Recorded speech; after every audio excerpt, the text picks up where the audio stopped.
Okay, I want to start by saying I did not know there was about to be a Rabbi Wolpe montage, and it makes this sermon more difficult.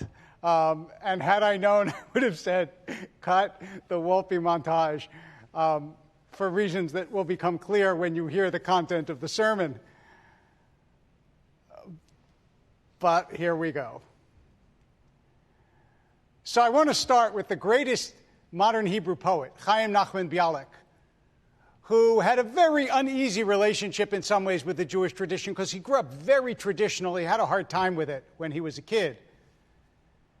And the story goes that he and two friends were once on the Sabbath in their home and they were smoking. And the Rabbi walked by and looked in the window and saw his three students smoking on the Sabbath. So he walked inside, and the first student said, "Oh, Rabbi, I am so sorry. It's so stupid. I forgot that it was the Sabbath." And the second said, "Rabbi, I'm so sorry. I'm so stupid. I honestly, for a moment, I forgot that you're not allowed to smoke on the Sabbath." And Bialik said, "Rabbi, I am so sorry. I'm so stupid. I forgot to close the curtains." And that story reminds us that there was a time when closing the curtains would give you privacy. It's not true anymore. Now everything is known. There's a publicness even to our privateness. You go on vacation and you show everybody your pictures. They go on Instagram, they go on Facebook. We live out loud. We want everyone to know everything and see everything, and we tell everything. I remember a few years ago, I'm not saying this is why it went bankrupt, but it did go bankrupt when Barney's was still Barney's. They said in a big ad, "We want people to talk about what you're wearing." We should be flamboyant and loud and dazzling. That's the ideal. As Jimmy Cagney used to say about acting, you serve it with a little relish.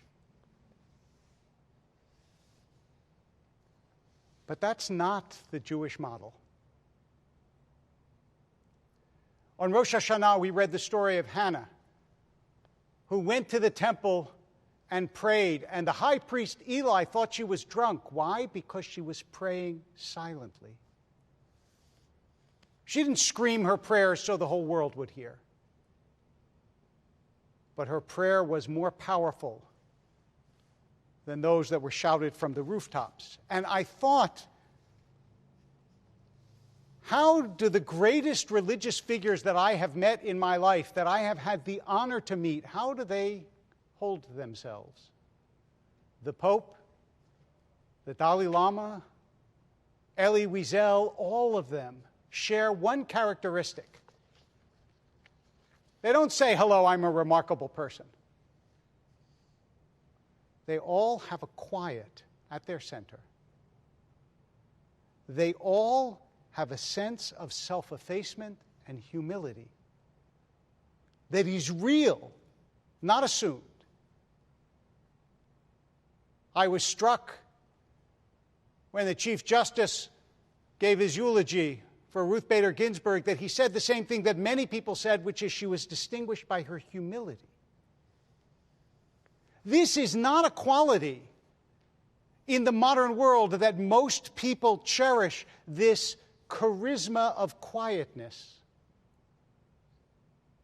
I remember several years ago that I heard Susan Cain lecture about her best-selling book, Quiet, about introverts, and how even though you may not be the loudest person, though you may stand at the side of the party, though you may be reserved and to yourself, you can have a great deal of power. And in the lecture and in the book, who does she thank for this insight? Her grandfather, who was a rabbi. It doesn't mean, if you're quiet, that you're weak. And it doesn't mean, if you're humble, that you don't have self-worth. You know, the rabbis say that God gave the Torah at Sinai because Sinai is a small mountain and God wanted to teach humility. So the Kotzker Rebbe asked a very good question. He said, so if you want to teach humility, Give the Torah in a valley. Why give it on a mountain at all? And his answer was that it's not humility if you think you're a valley. If you lack self-worth, you're not being humble. It's when you know you're a mountain and you are still humble. That's humility.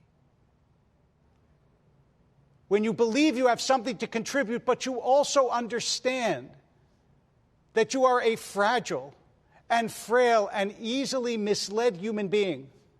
When you know that other people have things to teach you. When you are genuinely humble, and that humility, I think, is linked to gratitude.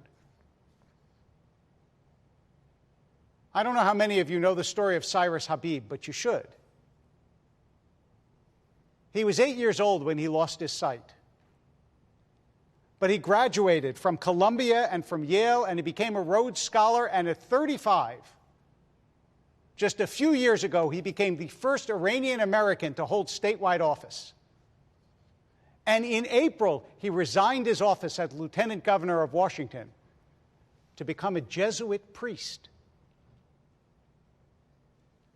I read an interview with him. And when they asked him why, he said, because I felt like whatever you achieve in the world, all people ask you about is, what are you going to do next? As if, he said, the reward for eating pie was you get to eat more pie. But life is not about that endless treadmill, so I want to go and study and learn.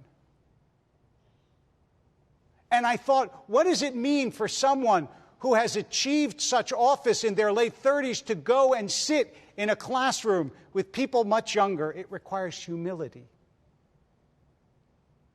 An acknowledgement of gratitude for the gifts that he's been given. And he reminded me,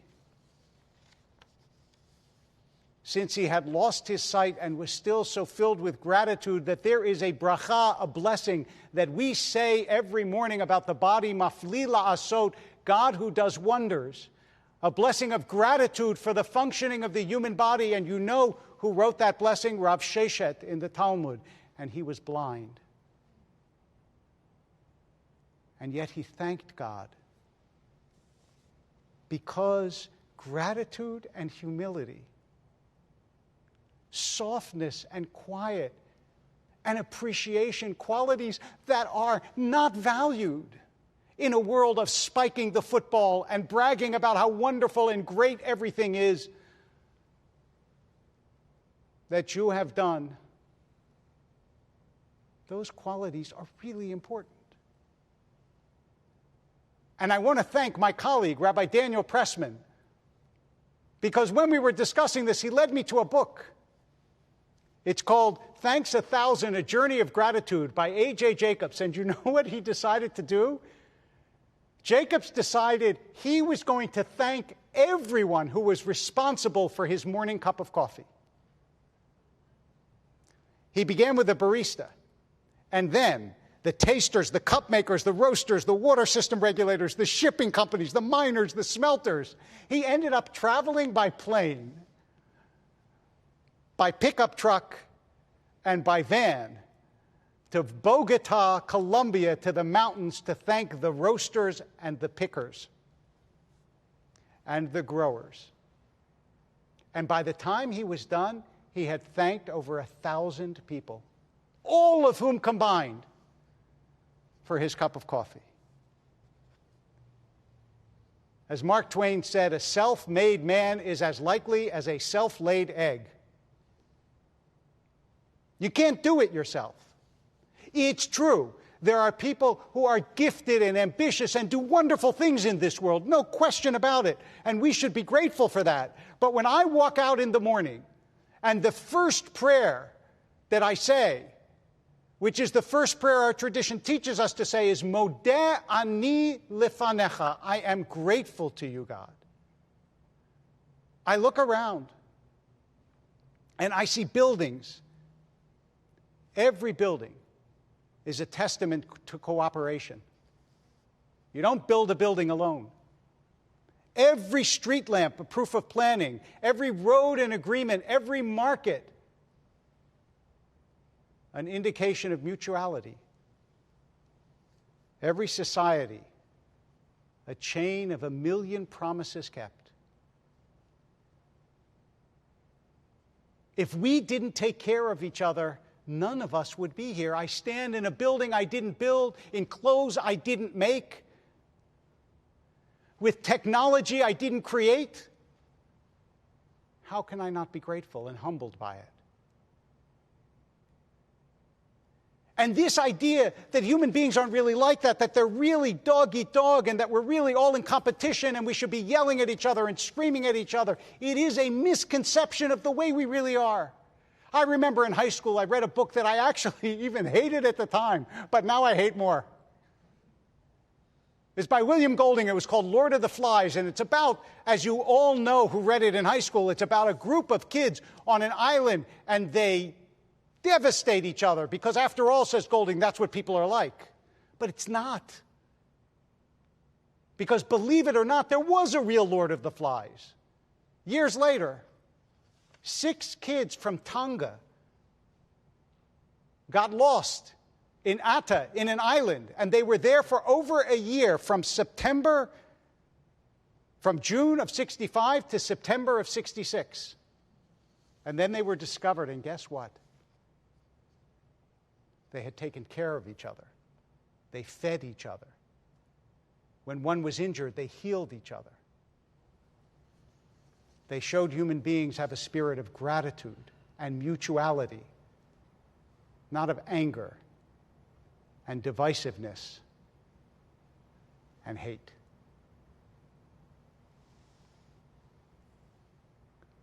It's not about I deserve, it's not about I shine, it's about I thank. That's Yom Kippur. We are supposed to remember that we are fragile and how much is given to us. How much we depend on others to do whatever it is we wish to do. As the poet Paul Claudel said, for the flight of a single butterfly, an entire sky is needed.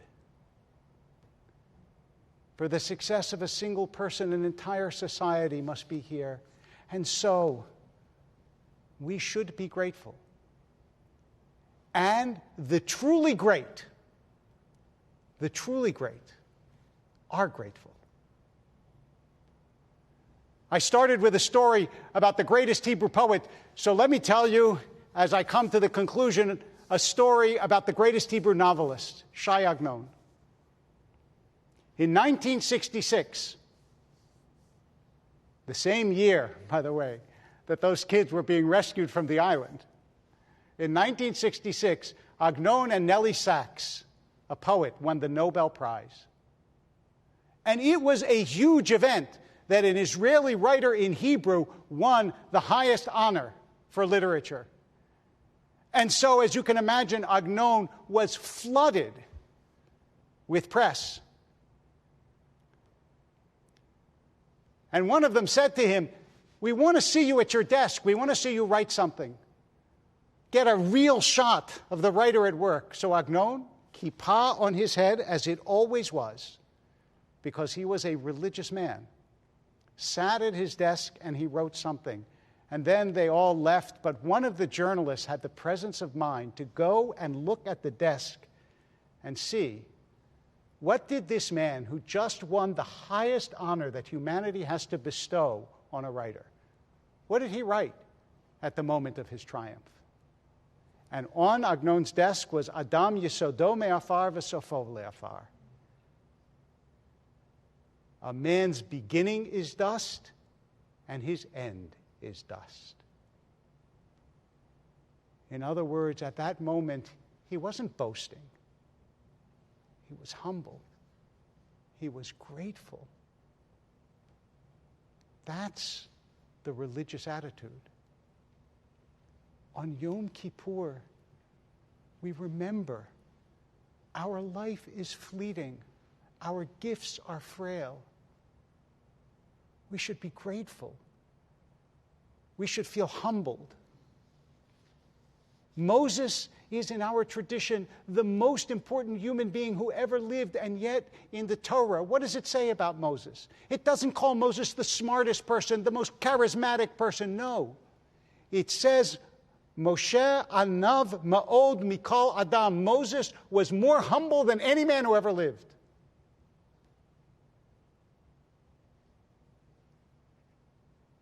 Moses understood, because he was so close to God, how small he was. That humility does not discourage us from doing good. It just discourages us from belittling others. It doesn't make us weak. Because remember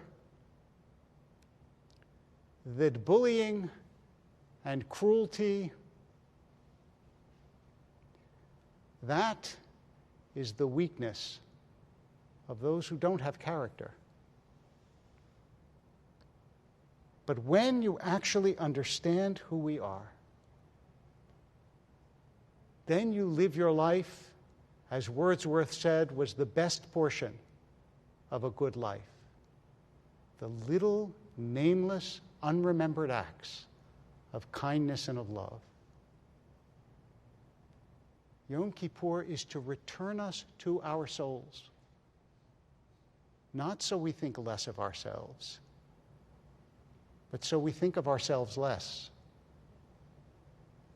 We think of others more.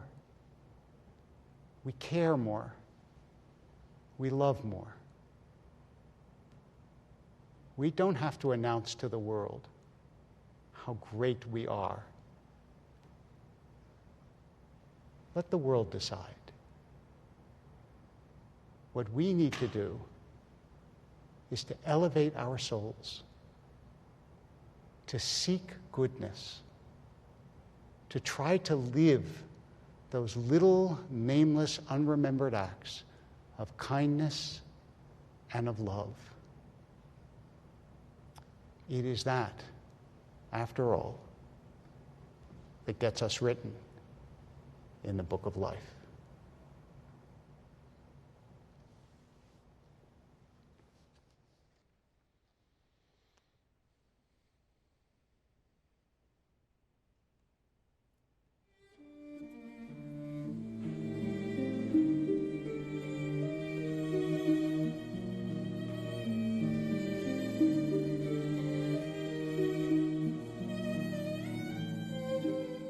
We continue on page 234 with Ki Anu Amecha.